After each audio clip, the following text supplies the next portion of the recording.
ಸಮಯಕ್ಕೆ ಸರಿಗೆ ಬರ್ತೀನಿ ಅಂತ ಹೇಳಿದ ಕರ್ಮೇಂದ್ರ ಇನ್ನುವರೆಗೂ ಯಾಕೆ ಬರ್ಲಿಲ್ಲ? ಬಂದ ನಂತರ ವಿಚಾರಿಸ್ಕೊಂಡ್ರೆ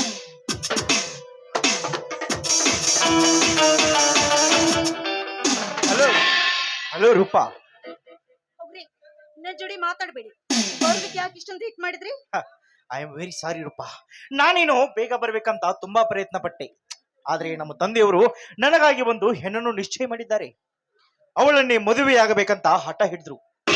ನಾನು ಸಹಿತ ಮದುವೆ ಆದರೆ ನಾನು ಪ್ರೀತಿಸಿದ ಹೆಣ್ಣನ್ನೇ ಮದುವೆ ಆಗೋದಂತ ಹೇಳಿ ಗಟ್ಟಿ ಮಾಡಿದ ಹೆಣ್ಣನ್ನ ಕ್ಯಾನ್ಸಲ್ ಮಾಡಿಬಿಟ್ಟೆ. ಗಟ್ಟಿ ಮಾಡಿದ ಹೆಣ್ಣನ್ನ ಕ್ಯಾನ್ಸಲ್ ಮಾಡಿದ್ರ?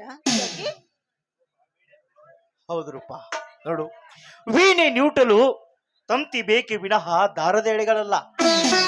ನನ್ನ ಜೀವನಕ್ಕೆ ನೀನೇ ವೀಣೆ ವಿನಃ ಅವಳಲ್ಲ. ನಿನಗಾಗಿ ಬೇಕಾದ ತ್ಯಾಗ ಮಾಡಲಿಕ್ಕೂ ಸಿದ್ಧ ಈ ಕರ್ಮೇಂದ್ರ. ಹಬ್ಬ, ನಿಮ್ಮಂಥವ್ರನ್ನ ಪಡೆದೋದಕ್ಕೆ ನಾನ್ ನಿಜವಾಗ್ಲೂ ಇಷ್ಟೊಂದು ಪುಣ್ಯ ಮಾಡಿದ್ದೀನೋ ಏನೋ. ನೀವ್ ಹೇಳಿದ ಮಾತನ್ನ ಕೇಳಿ ನಿಮ್ಮ ಮಾತಂತೆ ಮನೆಯವರಿಗೆ ನಾನು ಕೂಡ ಮೋಸ ಮಾಡಿಬಿಟ್ಟೆ. ಏನು, ನೀನು ಮೋಸ ಮಾಡಿರ್ವ್ಯಾ? ಯಾರಿಗೆ ಮಾಡಿರ್ವೆ ಮೋಸ? ಹೌದ್ರಿ, ನೀವು ನನಗೆ 2 ಲಕ್ಷ ಹಣವನ್ನ ತರೋದಕ್ಕೆ ಹೇಳಿದ್ರಿ, ಹೌದು ತಾನೇ? ಹಾ, ತಂದಿದ್ಯಾ 2 ಲಕ್ಷ ಹಣನ? ಹಾ, ಸಮಾಧಾನ. ಆ 2 ಲಕ್ಷ ಹಣಕ್ಕಾಗಿನೇ ಮಧ್ಯರಾತ್ರಿ ಹಣದ ಪಾಕೆಟ್ ಅನ್ನು ತಂದು ಮೋಟರ್ ಬೈಕ್ ಸೈಕಲ್ ನಲ್ಲಿಟ್ಟೆ. ಕೊರಳಲ್ಲಿದ್ದ ಚೈನನ್ನ ಹರಿದುಕೊಂಡು ಕಳ್ಳ ಕಳ್ಳ ಕಳ್ಳ ಅಂತ ಕೂಗಾಡ್ದೆ. ಮನೆಯಲ್ಲಿದ್ದ ಅಣ್ಣ ಅತ್ತಿಗೆ ಇಬ್ರು ಹೊರಗಡೆ ಬಂದು ಎಲ್ಲ ಕಡೆ ಹುಡುಕಾಡಿದ್ರು, ಕಳ್ಳ ಮಾತ್ರ ಸಿಗ್ಲಿಲ್ಲ. ಬೆಳಗಿನ ಜಾವ 6 ಗಂಟೆಗೆ ಪೊಲೀಸ್ ಸ್ಟೇಷನ್ಗೆ ಹೋಗಿ ಕಂಪ್ಲೇಂಟ್ ಕೂಡ ಕೊಟ್ರು. ಆದ್ರೂ ಅಂದ್ರೆ ಮತ್ತಿನ್ನೇನು ಅಂತ ಹೇಳಿ, ನನ್ನ ಅಣ್ಣ ಮಹೇಶನಿಗೆ ನನ್ನ ಮೇಲೆ ಸಂಶಯ ಬಂದಿದೆ. ಮುಂದೆ ಏನಾಗುತ್ತೋ ಏನೋ. ಯಾವುದಕ್ಕೂ ಯೋಚನೆ ಮಾಡಿದ ರೂಪ. ನೋಡು, ನಾನು ಹೇಳಿದ ಉಪಾಯವನ್ನು ನೀನು ಪಾಲಿಸ್ತೀನಿ ಅಂದ್ರೆ ಆ ನಿನ್ನ ಕಾರ್ಯದಿಂದ ನಾನು ಪಾರ್ ಮಾಡ್ತೀನಿ. ಹಾಗಂತ ನನಗೆ ಮಾತು ಕೊಡ್ತೀಯಾ? ಅಲ್ಲ ರೀ, ನೀವ್ ಹೇಳಿದ ಕೆಲಸವನ್ನ ನಾನು ಪಾಲಿಸ್ತಾ ಇರ್ತೀನ. ಮುಂದೊಂದು ದಿನ ನಿಮ್ಮ ಹೆಂಡತಿಯಾಗೋಳು ನಾನು. ಹೇಳಿ, ಅದೇನಿದ್ರು ಪಾಲಿಸ್ತೀನಿ. ನೋಡು, ಹಾಗಾದರೆ ನಿನ್ನ ಮೇಲೆ ಸಂಶಯ ಪಟ್ಟ ನಿಮ್ಮ ಅಣ್ಣ ಮಹೇಶನನ್ನ ಮೊದಲು ಕೊಲೆ ಮಾಡಿಬಿಡು. ಏನ್ ಹೇಳ್ತಾ ಇದ್ರಿ ನೀವು? ನಾನು ನನ್ನ ಅಣ್ಣನ ಕೊಲೆ ಮಾಡ್ಬೇಕಾ? ಹೌದು ರೂಪಾ, ಮಾಡ್ಲೇಬೇಕು. ನೋಡು, ಮನೆಯ ದೀಪ ಎಂದು ಮುದ್ದಿಸಲು ಹೋದರೆ ನಮ್ಮ ಮುಖವನ್ನೇ ನಾವು ಸುಟ್ಕೊಳ್ಬೇಕಾಗುತ್ತೆ. ಅದಕ್ಕಾಗಿ ನಮ್ಮ ದಾರಿಗೆ ಅಡ್ಡ ಬರುವವರು ಯಾರೇ ಆಗಿರಲಿ, ಅಣ್ಣನೇ ಆಗಲಿ ತಮ್ಮನೇ ಆಗಲಿ, ಹೆತ್ತ ತಂದೆ ತಾಯಿಯಾಗಿರಲಿ, ಹಾ ಅಷ್ಟೇ ಏಕೆ, ಹೊಟ್ಟೆಯಿಂದ ಹುಟ್ಟಿದ ಮಕ್ಕಳಾದರೂ ಚಿಂತೆ ಮಾಡಬಾರದು. ಅವರನ್ನ ಕೊಲೆ ಮಾಡಲೇಬೇಕು. ಅಂದಾಗ ಮಾತ್ರ ನಾವು ಸಾಧಿಸಿದ ಕೆಲಸ ಸಕ್ಸಸ್ ಆಗೋದಕ್ಕೆ ಸಾಧ್ಯ. ಆಲ್ ರೈಟ್, ಅಂತ ಸಂದರ್ಭ ಬಂದಿದ್ ನಿಜವಾದ್ರೆ ನಿಮ್ಮ ಮಾತಂತೆ ಖಂಡಿತವಾಗ್ಲೂ ನಾನು ಕೊಲೆಯನ್ನ ಮಾಡ್ತೀನಿ, ಆಯ್ತಾ? ಆಯ್ತು. ನೋಡು, ಹಾಗಾದ್ರೆ ನಾನು ಹೇಳಿದ 2 ಲಕ್ಷ ರೂಪಾಯಿ ಹಣ ತಂದಿದ್ಯಾ? ಅಂದ ಹಾಗೆ ನಮ್ಮ ಮದ್ವೆ ಯಾವಾಗ? ನೋಡು, ನಮ್ಮಿಬ್ಬರ ಹೃದಯಗಳು 2 ಆಗಿರುವಾಗ ಈ ಮದುವೆಯನ್ನು ಮೂಢನಂಬಿಕೆ ಏಕೆ? ನೋಡು, ಸಮಯ ಬಂದಾಗ ನಾನು ನಿನಗೆಲ್ಲ ತಿಳಿಸಿ ಹೇಳ್ತೀನಿ. ಅದಕ್ಕೆ ಯಾವುದಕ್ಕೂ ಡೋಂಟ್ ವರಿ, ತಿಳಿತಾ? ಹಾಗೆ ಆಗ್ಲಿ. ನೀವಿಷ್ಟೆಲ್ಲ ಹೇಳಿದ ಮೇಲೆ ನಾನೇಕೆ ಬೇಡ ಅಂತ ಹೇಳಿ ಖಂಡಿತವಾಗ್ಲೂ ನಿಮ್ಮ ಮಾತಂತೆ ನಡೆದುಕೊಳ್ತೀನಿ. ಈಗಲಾದ್ರೂ ಸಂತೋಷವಾಯ್ತಾ? ತುಂಬಾ ಸಂತೋಷ ಆಯ್ತು. ಸಂತೋಷ ಹೀಗೆ ಆಗತ್ತಾ? ನಿನ್ನ ಸ್ವರ ಚಿಮ್ಮಿ ಬರಲಿ ಅಲ್ಲ.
ವೇಗದ ದನಿಯದೆ ವರ್ಷದ ಶರದದೆ ಧರಣಿಯ ಹಸಿರದೆ ಪ್ರೇಮವು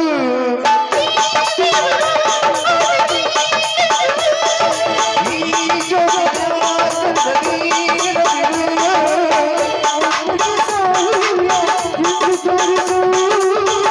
ಜಗತ್ತಿಲ್ಲ ಎಂದು ಪ್ರೀತಿಸೋ ಬರೆಯಬೇಡವೇ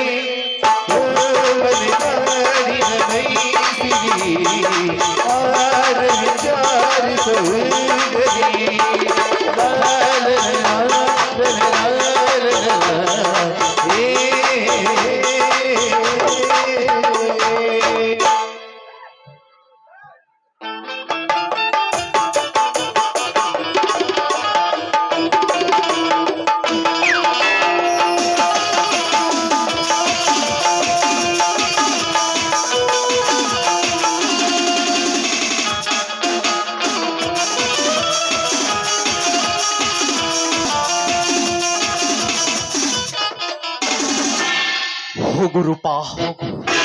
ನೋಡು, ಈ ರೀತಿ ನೀನು ಪೆದ್ದಿಯಾಗಿ ಮದುವೆಗೆ ಮುಂಚೆನೆ ನನ್ನಂತವರ ಕೈಲಿ ಹಣ ಕೊಟ್ರೆ ನೀನನ್ನು ಹಾಗೆ ಸುಮ್ಮನೆ ಬಿಡ್ತಾರಂತಿದ್ಯಾ? No, never.